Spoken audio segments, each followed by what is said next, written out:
Welcome everyone to another old school time game review. This is what I want to talk about because I have been thinking about this game quite a lot lately. So let's talk about Condemned and the series. Now, Condemned series was a really amazing horror game back when the 360 first came out. The graphics at its time was mind-blowing for when it was out, with a crazy storyline and with good melee controls as well. And doing forensics in missions in the game, it needs to be talked about here in the channel. Because to me, at the end of the day, this game should have continued the story. Now, compared to all my other old school game reviews, I won't be breaking it out in sections, but my intake. So, here's Condemned 1. So Condemned 1 started with an SCU agent named Ethan Thomas. He and the other officers go on a murder to investigate a serial killer by the name of the Matchmaker. After they've collected evidence from the scene, one of the officers smells cigarettes, and upon going to the location, the suspect serial killer uses Ethan's gun and kills the police officers that was backing Ethan up, and then throws him out of a window. Hours later, you wake up in your living room with your father's friend, Malcolm Van Horn. Malcolm Van Horn also warns Ethan that he is now wanted for the deaths of 2 police officers who were shot with Ethan's gun. And through the game, you set off to find this killer that framed you and clear the name. But the thing is, upon the adventures of Ethan's experience, he also goes through a psychotic, crazy areas, which is really, really messed up. You'll experience so many crazy people, rioters, addicts, and of course, the other serial killers. Ethan goes through some messed up, dark places in the towns, and in places like an old abandoned shopping mall. Oh god, that was horrifying.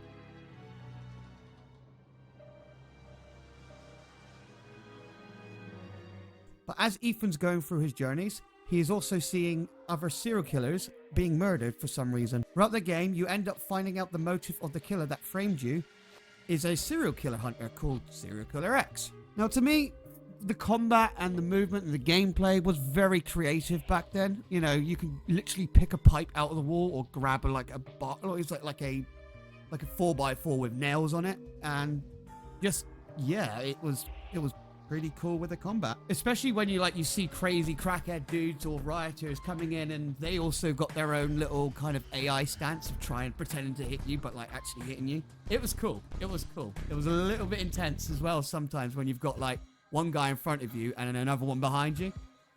And oh my god, let's talk about the scares. Bloody hell, I just couldn't. It was absolutely insane. And there is one I will never in my entire life forget. The one that made me really, really lose everything from my bowels. And also the time when this scared happened was when we was playing it over my friends at 12 o'clock. And after that scream, his mum and dad walked in thinking, did you just murder each other? And it was that goddamn school with that forensic bit. File. It didn't come through properly, though. Can you take a close-up? What did he say?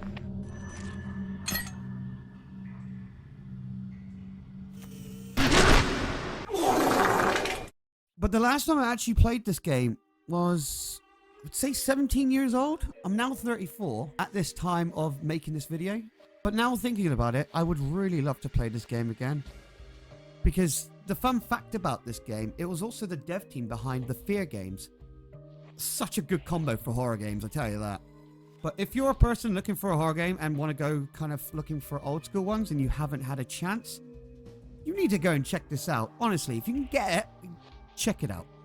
It's a great game with a cool little storyline and also just some good scare factors in.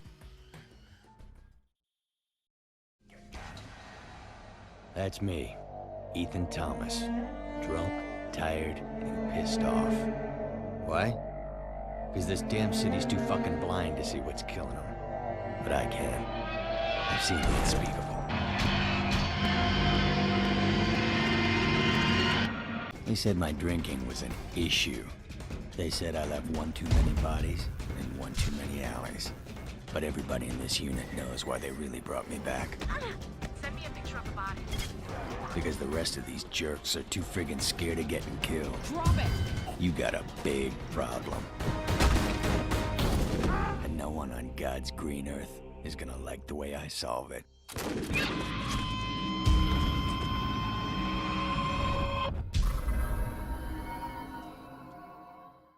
Thus peered Condemned 2 Bloodshot. My palms were sweaty. My legs were shaking with excitement. And I had a bit of a semi, I'll admit. After seeing that trailer, I just had to get it ASAP. Condemned 2. Condemned 2 was even more crazy. And with improved graphics from the first one, the 11 months after the first incident of Condemned 1, Ethan, who also cleared his name, he went from a well-dressed and respected agent to a completely messed up psychopath who was an alcoholic bum who does not care in the world with the events from the first one. I'm at least surprised he lost his marbles with the amount of crazy crap it's seen. But still suffering from hallucinations and his crazy psychotic mind. He is visited by an alcoholic demon of himself who taunts him and stalks him throughout the game. Not to mention the cult from the first one named Oro. I think I pronounced that right. But under the orders of Dr. Farrell, Ethan Thomas was recruited again. So back to the SCU to investigate a murder of one of his one-time mentor, Malcolm Van Horn, Ethan's father friend from the first one. Throughout the game, you'll find out that serial killer X, who from the previous one, is actually still alive, and Malcolm Van Horn healed him up after you shot him in the face. So this is where it gets more interesting throughout Ethan's story on the second one. Also, his parents being involved with the cult Oros and finding out that he is the only person that can kill these weird, crazy, mechanical, metal cults. The thing is with this one, throughout the game of Ethan's new story, he's experiencing hallucinations that are even worse than before. But also later on with his whole parents, finding out he is a special person out of the old cults and stuff. The only person that can kill the Oros and face the cult. And the more deeper Ethan goes, the more you find out the cult even goes deeper than ever. Compared to the first one, I felt like the second one was a bit bland. Now don't get me wrong, it was really, really good. But compared to the first one, the scares were a little bit more mild, I gotta say. However, the combat was improved. Just like the old one, there was still some good messed up locations, like the building with the crackheads, to the weird lollipop doll lady thing that they just love to creep on you. The new feature they did was unique ways to kill your opponent when they were stunned. So anything you can see around the place, you can deep bit kill them with it. Like a door, smash his face in, put his face through a toilet, etc, etc. Also, finding alcohol in the game, as Ethan's an alcoholic bum, will make him more rage and crazy for a bit, which buffs you right up. It was yet another amazing series to the game, and I absolutely loved the story. But then I also felt like the second one was a little bit more shorter. And the nice thing is they did multiplayer, which surprisingly was really enjoyable.